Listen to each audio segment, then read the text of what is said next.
Now we finally start talking about verbs and verbals. So, verbs are words used to describe an action. For example, Ahmed ate an apple. Here I'm describing the action. I'm describing what Ahmed did to the apple. Ahmed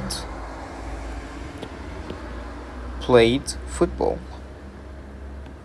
I'm describing an action that Ahmed performed an action. He played football.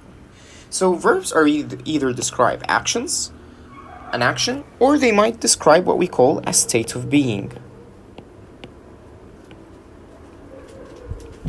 For example, I am Ahmed.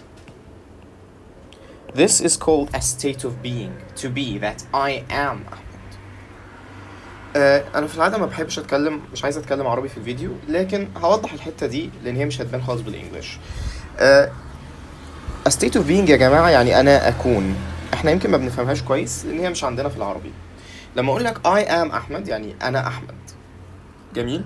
لما اقول لك انا اكون احمد، لما اقول لك مثلا I am depressed معناها انا زعلان، انا اكون مكتئب، انا اكون زعلان. فالverb either talks about an action or talks about a state of being. Now we start the important part of the lesson, which is discussion of the verbals, which perhaps is the important part. Like everyone knows what a verb is, but verbals are really essential in SAT, yet people don't recognize them that well. So verbals are words that transform verbs into nouns, adjectives, and maybe even adverbs.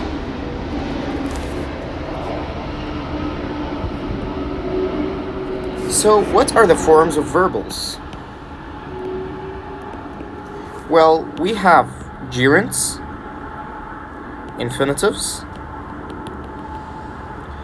present participles,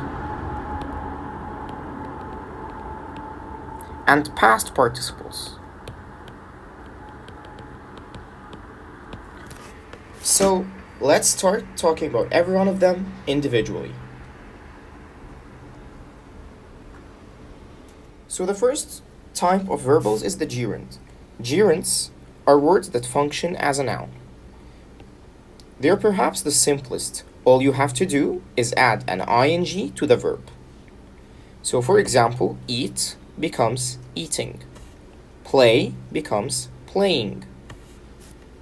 Now let's look at some examples. I like playing. Playing here is a noun.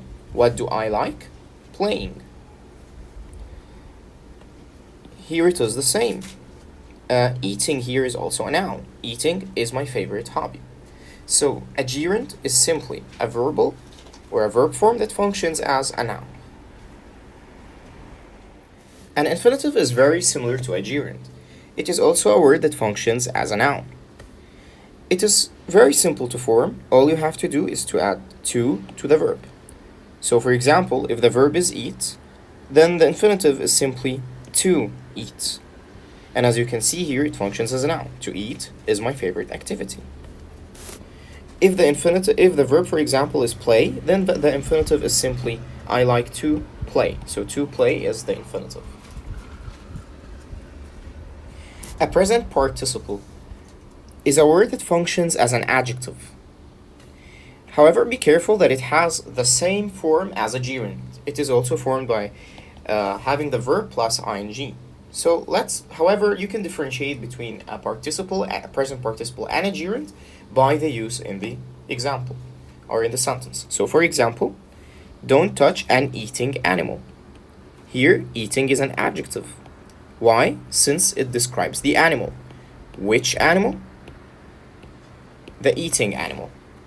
In the second example, it is also an adjective. Studying, which is an adjective, describes students. Studying students, which students? The students who studying students, shouldn't be disturbed. So this is a present participle. Past participle Past participles also act as adjectives. However, the difference between them and present participle is that a past participle indicates that the action was performed on the noun that I'm describing.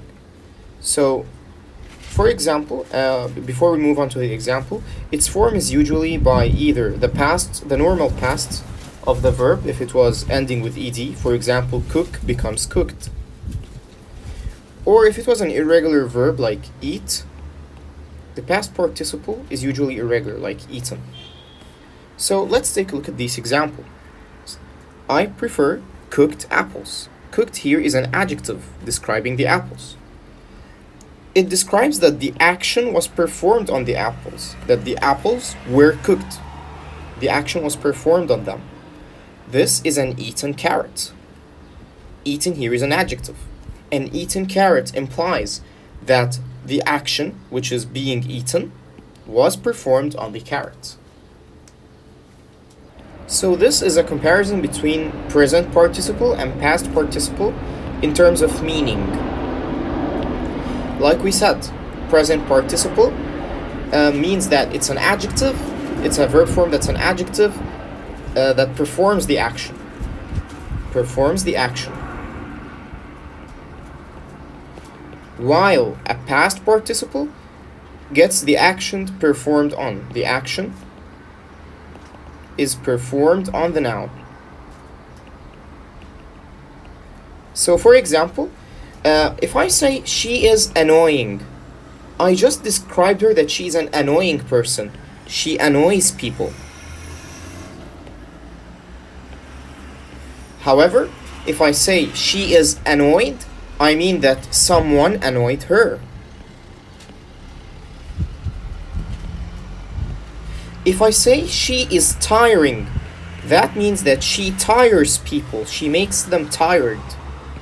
But if I say she is tired, that means that someone performed the action on her. Someone made her tired. Tired her. So I hope that this explains the difference between present participle and past participle as used. These rules are extremely important in the SAT, so I hope that we understand the differences between them well. Thank you for your time.